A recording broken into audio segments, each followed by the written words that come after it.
I'm standing here before you today not as a medical expert or an expert on policy.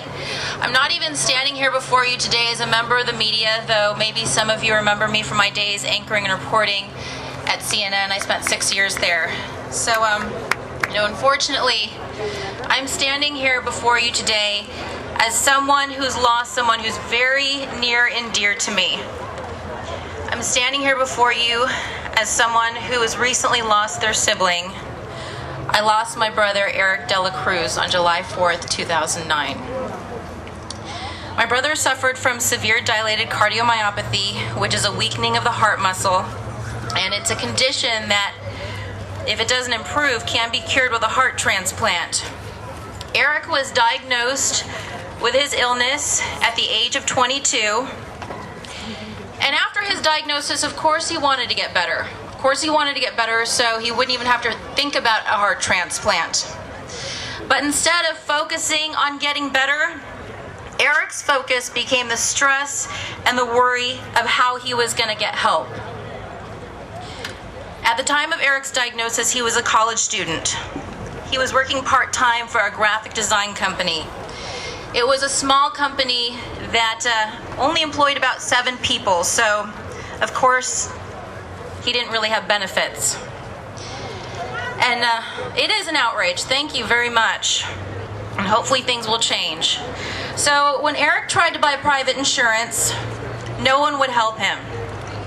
One by one, he called every company, and one by one, they denied him. Eric was being discriminated against because of something that he was born with, a pre-existing medical condition. And this was something that was really hard for Eric to understand because Eric never chose to get sick. Eric wanted to live a normal life. He wanted to play hockey. He wanted to make music. He was a DJ. He wanted to hang out with his friends. He wanted to marry his longtime girlfriend, and he wanted to have kids one day. Eric wanted to do all the things that any normal 22-year-old kid would be doing, but he couldn't. He knew that instead he had to make the time to find the help because he knew that his life was going to depend on it. But one by one, the roadblocks started to appear. Eric was born in the state. He was born here in the state of California, but he had moved to the state of Nevada. And Eric was living in Nevada, and it is a state that doesn't even have a transplant center.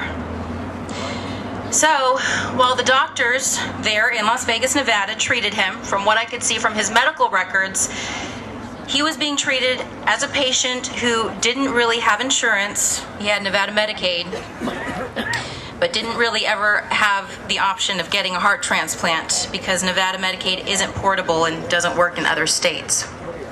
So in the years that they treated him, his doctors did contact UCLA Medical Center once to see if they would work with Eric should he need a heart transplant. They sent him a letter, and they wrote back by fax. I have a copy of that fax, and at the top of that fax it says, "No insurance, not eligible for transplant." So of course, in case we were going to need it, we continued to push for insurance. And the only type of insurance that we had hopes of getting was Medicare disability insurance. And I don't know if any of you have ever tried to get disability, but it's next to impossible. It takes forever. So we pushed for that Medicare disability insurance, and it took us 5 years. 5 long years. And in those 5 years, Eric was denied. Not once, but twice.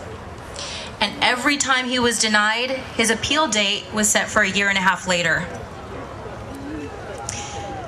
His latest appeal date was set for the spring of 2010. And of course, his doctors in Las Vegas said, unfortunately, he didn't have that kind of time. He needed help, and he needed it now.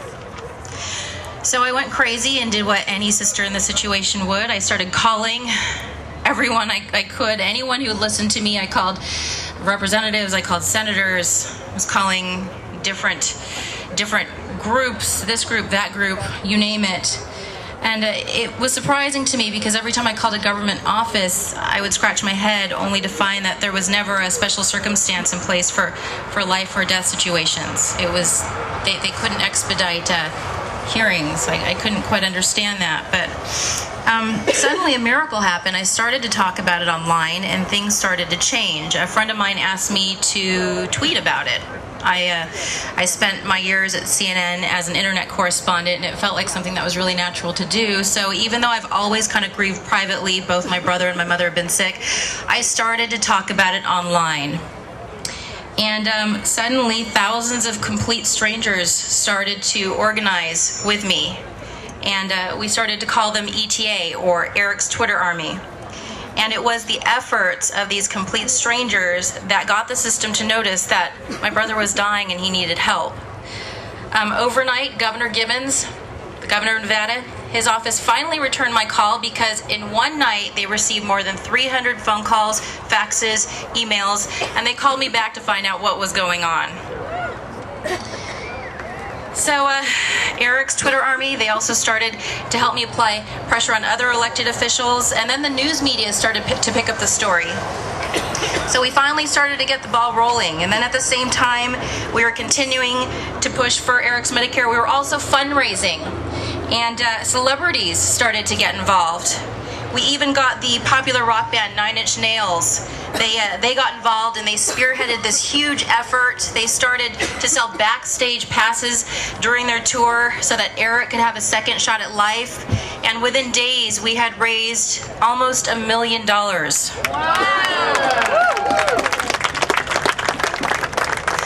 So I was talking about those elected officials a second ago, and Senator Reid's office actually stepped up to the plate. They helped get Eric's Medicare disability hearing expedited, finally approved. So now we had this war chest of almost $1 million, plus we had Eric's Medicare disability, and we were really excited. We were waiting to transport Eric to California for his heart transplant. You know, we were excited. We couldn't wait. And we called UCLA Medical Center and we said, all right, we're ready to go. We've got everything we need. And they said, wait a second, you're missing one thing. And we were like, well, what is that? And they said, you also need supplemental insurance. So I started calling around for supplemental insurance, and the joke was on us because you can't get supplemental insurance if you have a pre-existing medical condition.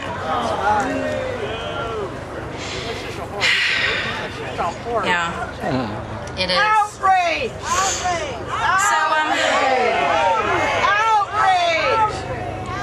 So started calling other hospitals.